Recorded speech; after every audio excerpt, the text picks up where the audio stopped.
अरे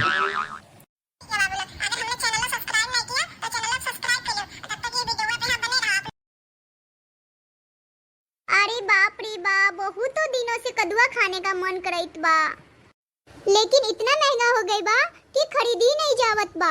छोटकी जिज्जी के खेतवा में लंबे लंबे कदुआ लागत बा, पता नहीं कब काटत बा वो। हाय राम, हम कुछो बनाई तो ये सुंगा सुंगा घर पहुंच जावत बा और अपने भतरा चोदी एक दो कदुआ ना देवत बा। अब का करे, अब जावत है चोरी करे, कोई ना कोई बहाना से चोरी कर ही लेवत बा। अगर कोई देख लेवत बा तो बोल देम कि हम घूमी आई बा।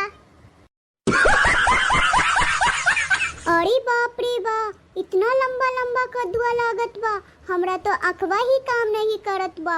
अरे नाना रे नाना, ये छोटकी जीजी कब काटी ये भतरा चोदी, कभी नहीं बोली कि एक दो कदुआ ले लो। हमरा बेरी तो कभी आलू दे दो, कभी प्याजुआ दे दो, कभी टमाटरा दे दो, रोज रोज आ जावत बा मांगे। अपना सामान कछु नहीं देवत बा।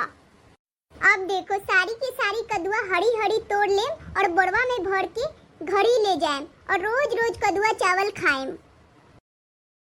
अरे बाप रे बा, कितना बड़वा भारी हो गई बा। अब चलत बा जल्दी जल्दी घर पहुँच बा।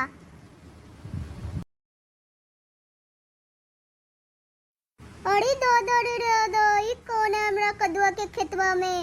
ये कौन मोटकी चोदी इतना कट्टा भर के ले जाइत बा? हिम्मत कैसे बा हमरा खेतवा में घुसी के? अरे नाना रे नाना, ये भतरा कहाँ से आई गवत बा? अब हम का बोली रे दादा रे दादा। अरे बड़की जिज्जी कहाँ भागत बा? सारा के सारा कदुआ तोड़ी लेवम, भतरा चोदी भागत बा। भागत नहीं तो और का करी, तोड़ा से कौन मुंह लगाइत बा? अरे भतरा चोदी सारा के सारा कदुआ चोरी कर लैत बा, थोड़ा सा भी कदुआ नहीं छोड़त बा। रोका तुझे बतावत बा।